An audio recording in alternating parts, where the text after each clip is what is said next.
Welcome to Tramlines, a podcast from Agrii. I'm your host, Tony Smith, putting your questions to the experts. Live here at Groundswell, the big question we are exploring is how can we build a more resilient farm business? Farmers are increasingly impacted by policy change, from regulation to subsidy reform. But what is on the horizon? And what does it mean for on-farm decisions and business planning? Later in this episode, we will explore practical top tips for better crop resilience.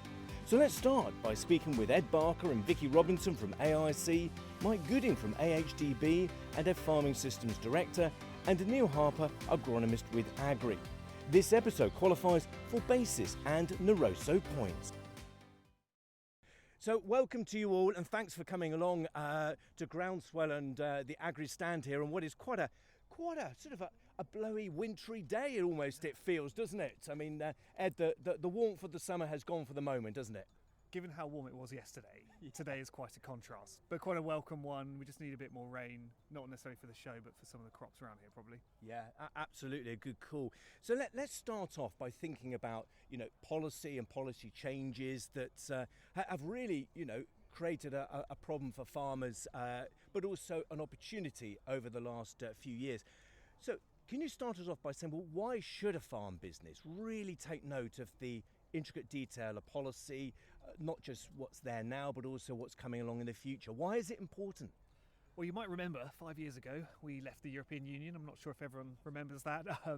What that has meant is that our direction and policy in the UK on agriculture is completely in the gift of our own government. It's no longer being decided in Brussels. There are challenges of that, but there have been opportunities. And what it means is that ultimately it's all on Westminster or the devolved administrations as well. And that means that policy development is a lot quicker. It also means that farmers are a lot more in a driving seat when it comes to actually providing evidence and having solutions that are a lot more UK focused to our landscapes here. So the only people who can really talk about the practitioner side of change on the ground is farmers, because there are a lot of people in trade bodies, in NGOs and others who obviously coming up with ideas. But now that we've got a UK government that is completely in charge of its own environmental, biodiversity, agricultural policy, ultimately farmers are very much in a driving seat and are the only ones really who can be the ones taking that direction on policy forward, because the turnaround times are much quicker than they were in the Brussels days. Yeah. And Mike, if I can come to you as not just representing AHDB, but also as a tenant farmer yourself, why is it so important for farmers to take note of what's happening when it comes to policy? Well, I'm very interested that Ed thinks that the government are in charge. I think that's quite an interesting point of view. So who is in charge? Well, I think the consumer's in charge, actually. And as a farmer, I think of myself as a food manufacturer. And I look at 8 billion people out there on the planet to feed, and I think, what's one hell of a marketing opportunity for me? And where policy fits into that is, how does that either help or hinder me getting to all of that market opportunity? So we're producing great food. We have, questions about standards and how we produce our food. But if we can get them to those consumers, and it doesn't matter to me whether they're here in the UK or as a sheep producer, we love the French. The more access we can have to more markets, the greater the opportunity is for us as farmers to make the most of that marketplace. And is policy just about food production? Vicky, from your point of view, wearing that sustainability hat, is it just about food production? What else is it about? I mean, obviously there's the environmental aspect as well, and 70% of the UK is farmland. So therefore, for example, the environmental improvement plan goals and targets that the government have got, which are statutory, farmers are key to delivering those. And so therefore, there's got to be that join up in policy and join up within government in terms of those discussions to ensure that those policies complement each other. And you could obviously bring in health as well. So as well as you can join up within DEFRA, we need cross-government join up as well between different departments, and obviously some of the crops might go to biofuel as well, which brings in the Department for Business and Trade. So you've got a huge range of different policy areas that farming touches. What is it that makes it so important for farmers to keep track of these policy changes? I think at the end of the day, for them, they need to know for their profitability, where they're looking at the end of the day. With so many changes going and the cost effect to their businesses and how it affects them, I think that's our biggest conversation, is what the change means to them, how they can make use of that change, or positive and negative. It might be, it's always that first knee-jerk reaction. Is it a bad thing? Is it a good thing? But we need to, how we can build that into be a, like you say, sustainability resilient program to make it financially good or bad. And that's always a wary with different and different sort of different age groups in farming as well, where more and more resilient and looking at, and more less resilient to it and stubborn, trying to get the best from it. So for me, is definitely something that when I sit with growers, is there's that initial shock, and getting the full detail, understanding it to get the value from these changing policies. And there's always a concern it changes, but what's going to happen 3 years, 2 years, because there's been a lot of changes in a short period. For me, as you're sitting there looking at a farmer's long term, is where is more challenging. Yeah, absolutely. Well put. And yeah, Vicky, you're going to... Yeah, I want to just come in on a point, and I think this is where it's changed so much. We were in 7-year common agricultural policy cycles. We're now in, and it's linking the 3 points, we're now into 4-year election cycles. So farming hasn't been in that place before. And I think that important to that consumer point that Mike raised, we've got to articulate and be working with consumers to explain why farming is important, the role that it has in obviously food production, but obviously stewarding the countryside as well. And when we're in a really post-EU exit, we're in a completely different system, and it's ensuring that that's, so again from a farming perspective, keeping up with those policy changes are absolutely fundamental, so they can engage and talk about what they're doing. And it's tough, isn't it? These policy changes. Mike, you're trying to. Sorry, Ed, I can't come to you without great question. Mike is desperate to. Go on. No, I think this as Vicky mentioned, this political cycle has now become so short term. The reality as a farmer, and here we are at Groundswell, where without getting too hippie about it, it all starts with the soil. You can't turn the biology round of a worn-out soil in a short political life cycle. It takes you a number of years. My own experience, it takes at least 8 years to get the soil working again. And with the state of politics at the moment becoming so short-termism, and we see that all over the world, don't we? And we see market volatility that might be driven for completely unrelated things. It would be very easy for Putin, for example, to turn the gas supply off, and suddenly we all would be in a completely different environment. That actually trying to match the challenge we have in managing biology with what might happen in the global marketplace is really complicated, and it is difficult. That is the point about this conversation. It is complex and it's difficult. For me, the greatest challenge is between the 6 inches between my ears and how I see it and I see my farming operation. So for me, trying to take risk out of my farming by being less exposed to that volatility means that as a tenant I can pay the rent every quarter, and that's a big difference. And it's tough, isn't it, Ed? For the farming industry, it's really tough when policy changes come in, which means more change, but also when they come in with very, very short-term notice. Absolutely. Just to add to Mike's point, so on our part of a family farm in Suffolk, we have an 11-year rotation. In the last 11 years, I think we've had 8 secretaries of state in DEFRA. So we're almost competing year for year on that. But it just illustrates the fact that when you have this lack of continuity in the department, it ultimately feeds down to decision making as well. You only have to look earlier this year, the alarm that spread in the sector about short-term changes to SFI payments that were just withdrawn without any notice. Now, we can all go into the reasons behind that, but if the sector feels that lack of the unease around its future policy, then it's going to inevitably retreat from a lot of these schemes that are out there, and there'll be others as well, like SFI. So that confidence is an absolutely massive issue, and it's got to be bipartisan. All parties have to recognise that you have to have a longer term approach. The thing about the cap, as Vicky says, it was 7 years, it was fixed, you knew exactly what was coming. When you run the risk of, this scheme I'm going into, will it be gone tomorrow? What happens? It really does nothing for confidence in the next quarter, as Mike has said. The supply chain is clearly coming in and trying to de-risk some of that in order to secure security of supply. We only have to look at oilseeds, really interesting example. We're seeing some end markets now going through merchants to growers to try and secure additional payments on sustainability within that supply chain. We're seeing it in the flour sector, in the milling sector as well. They are out there.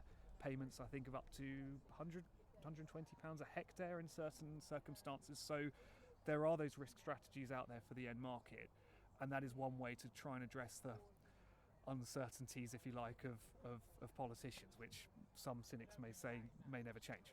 Yeah, sure. So, having discussed, why farmers and farm businesses, because it isn't just the farmers on the ground, it's the whole industry, isn't it, that has to take note of these policy changes. But what are the policies that you see coming along, Vicky, that we really need to keep an eye on? I think some of the policies that are coming in are around sustainability reporting, and there's various potential regulatory reporting that may be the government's looking at introducing. And although it might not be farming businesses themselves that are actually having to do the reporting as a business, they are going to be in scope of another business's reporting. So I think there's going to be more and more, those asks for information. We're seeing it amongst our members in terms of data around product carbon footprints, for example, and obviously within that whole supply chain, particularly around sort of those emissions that sit outside of a direct business, what we call Scope 3 emissions. All farms are in scope of another organisation's or business's target, and picking up on Mike's point around sort of the consumer and the retailers, the processors, there's the commitments that are being made, and they've got to demonstrate. And there's been tighter regulation around actually claims and ensuring that there's evidence to underpin claims if you've got a lower carbon product, for example. So that a lot of that comes back to farm.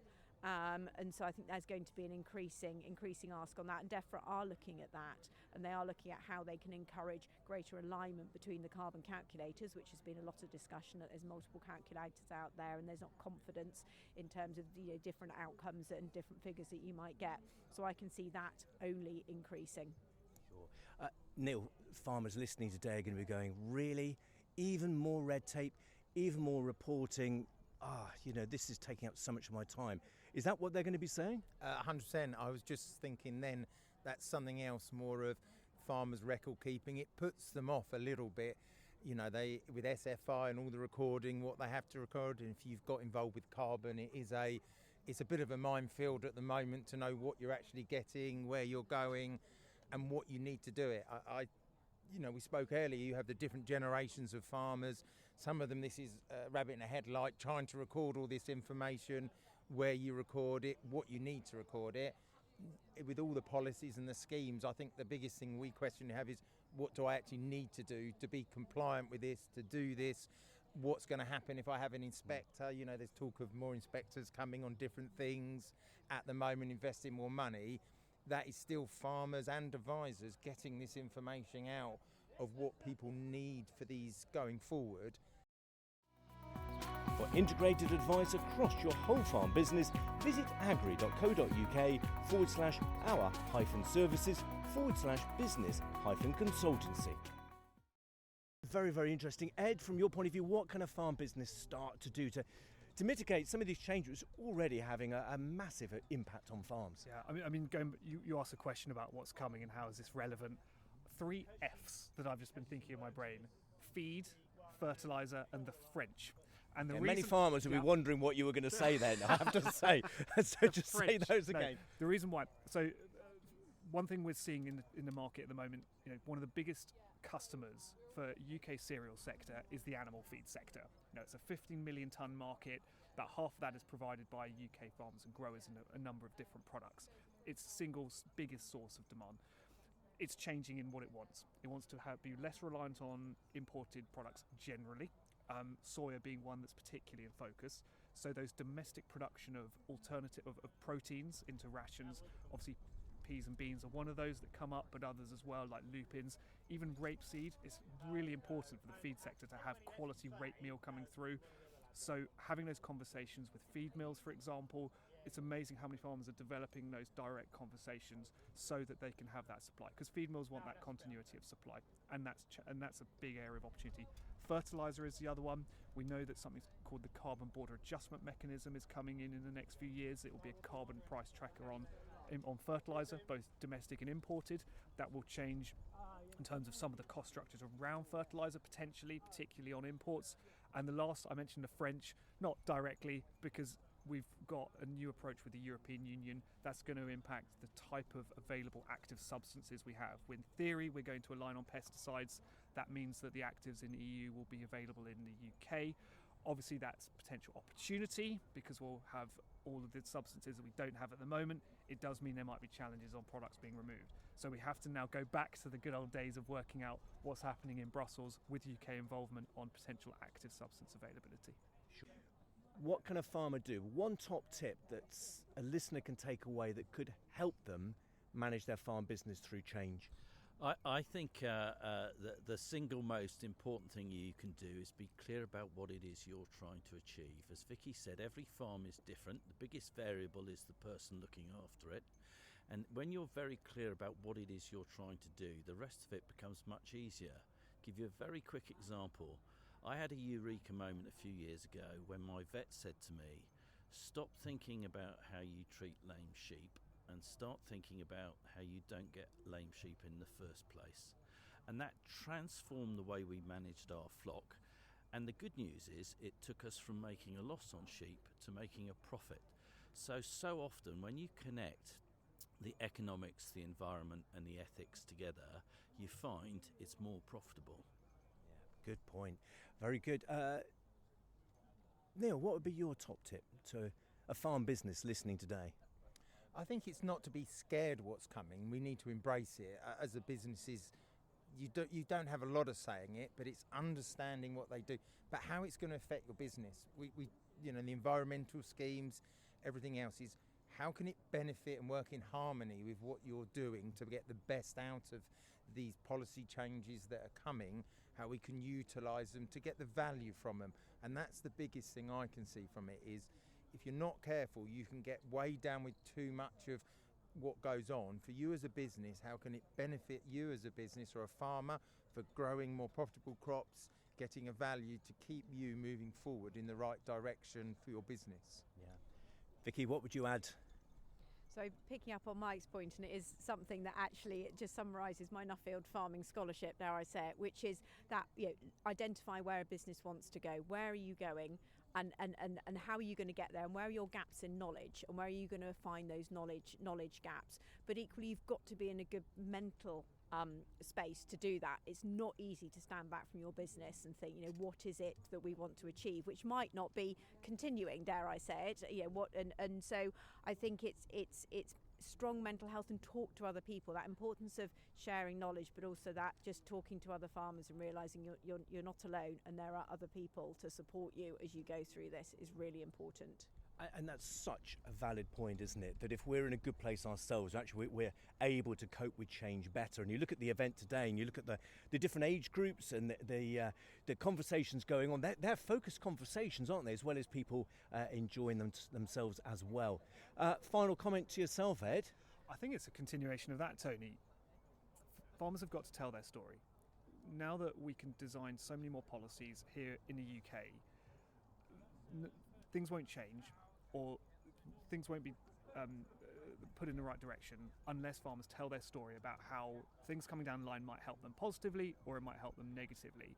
We were talking about before this, we were talking about SFI and some of the potential unintended consequences that came to break cropping as a result of some of the options in place.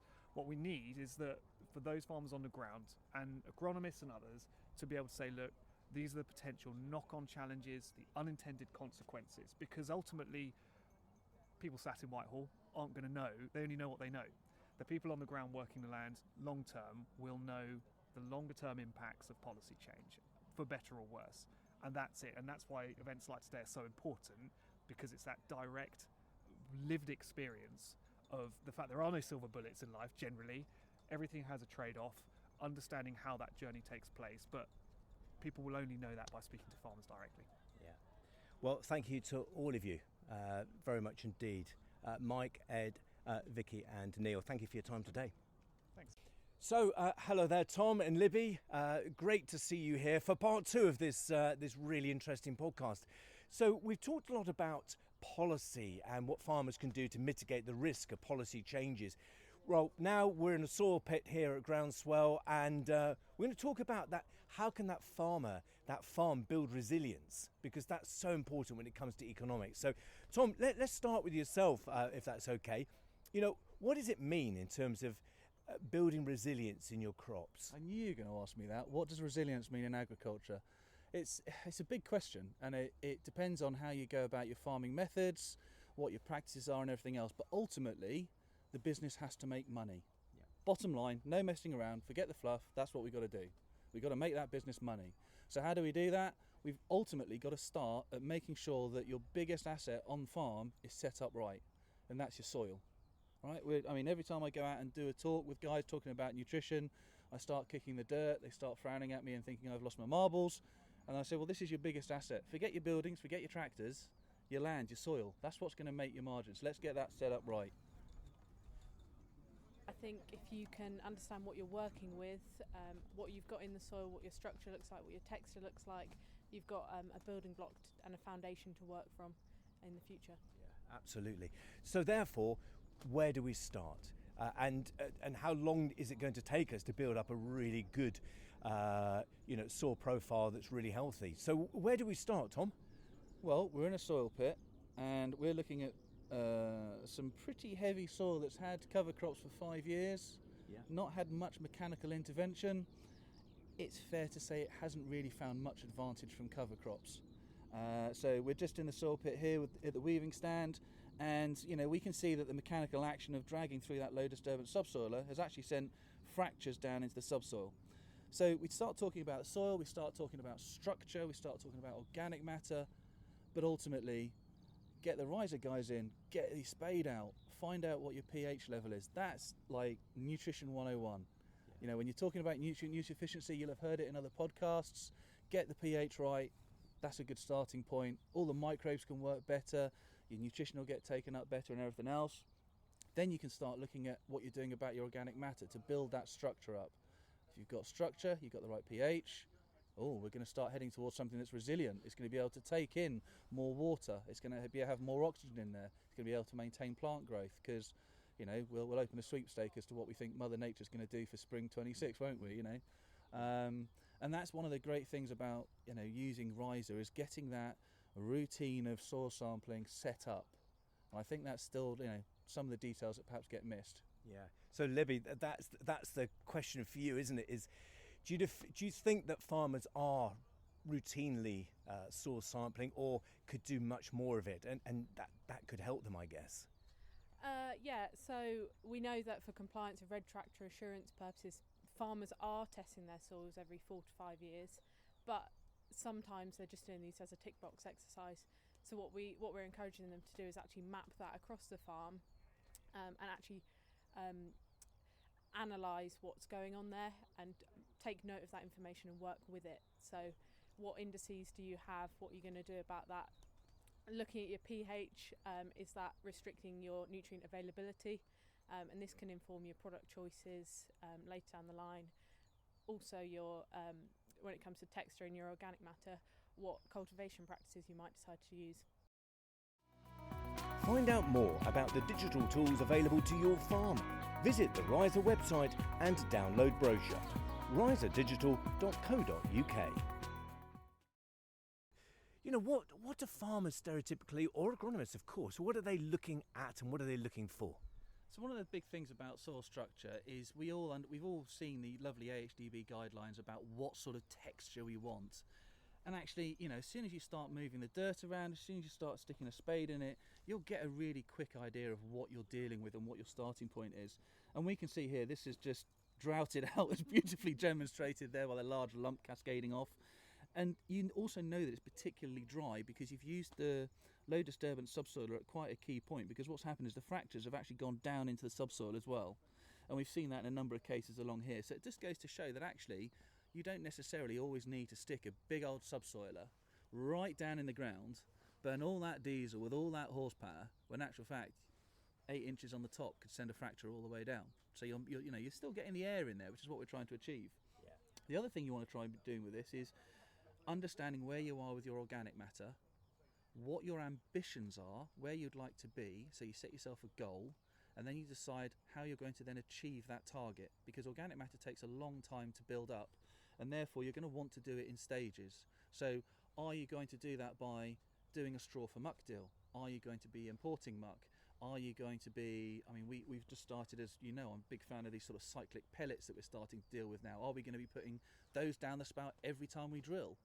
So there's all these different tactics, but unfortunately it's a subject that's as broad as it is long, and we need to make sure that it's personalised down for your farm, and dare I be so bold as to say personalised down to your individual field as well. Yeah, sure. And what services do RHIZA offer to help farmers, understand their soil, Libby? Yeah, so from the get-go we've got our operations team, and they can come out and sample your soils on a whole field basis. That gives you, a guideline, but if you want that extra level of detail, you can get more of a zonal sample and based off either electrical conductivity scanning to find those variations, and then a sample within those, or satellite imagery. Then you can see any variation across fields and plan accordingly, be it a basic sample, so your PK, your mag, your pH, or really drilling into texture differences, looking at your sand, silt, your clay, and any organic matter testing as well. What would be your top tip that farmers really could maybe do more of? And Tom's wielding a spade, and I'm not sure if that's because he's fed up with me asking the same question, but Libby, I'm going to ask you first. What do you think you'd urge farmers to do and take away, and maybe that could make a difference? I think a lot of them are already doing things that they don't realise they're doing. So these tick box exercises that may be doing for assurance or other schemes, don't just do them for that tick box. Actually look at what you're doing and why you're doing it, and use that information, take that forward. Yeah, absolutely. Tom? Well, threaten to take your foot off with it. Every farmer needs to go and get a spade. Go and dig a hole. Go and learn what that soil's doing for you. But aren't they already doing that? Not everybody. I don't think that's an unfair statement. I think there's still people that have to learn. I think there's still opportunities for businesses to expand their knowledge. I think the people that need to go and get a spade, you're probably right, Tony, are now in the minority compared to where we were a few years ago. But I think actually, yes, I'm involved in nutrition a lot, but getting this soil right, getting the pH right can make such a big difference. And just to pick up actually on one of your LinkedIn posts recently, where I think you'd just been for a carvery and you jumped over a farm gate, presumably, and you were looking at some field beans, weren't you? Yeah, and I was allowed to be there on that occasion. No, absolutely. But the point there is always noticing, always checking, always looking, Absolutely. Isn't it? Yeah, absolutely. And digital tools are fantastic. They can be quite overwhelming because sometimes it can be quite a lot of data. But actually, those beans, the oats that are on that farm, I've witnessed additional biomass, not only with my own eyes, but from satellite as well. From the services that RHIZA offer, those digital services really are there to support the farmer when they have so much to have to keep their eyes on in their farm business. Yeah, absolutely. It's all about making these tools accessible and easy to use.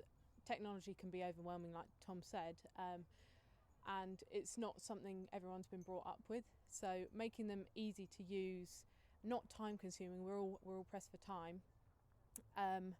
But relevant as well. We don't need overwhelming amounts of data. We just need what's useful and what we can use to make a difference. Yeah, a great point to finish on. Thank you both. Well, thank you everyone for your expert views and insights, from discussing and trying to make sense of agricultural policy through to some top tips to help build better crop resilience. Do stay tuned here on Tramlines with some great episodes ahead, featuring the latest news from unlocking spring barley, rethinking oilseed rape, as we go live at AgriFocus and live from a blackcurrant farm at harvest time. If you have any questions for our experts that you would like answered, email them in to info@agrii.co.uk. That's it for this podcast, but do tune in again as we meet the experts throughout the season, exploring the many immediate and longer term questions for growers and farmers in the UK. See you next time.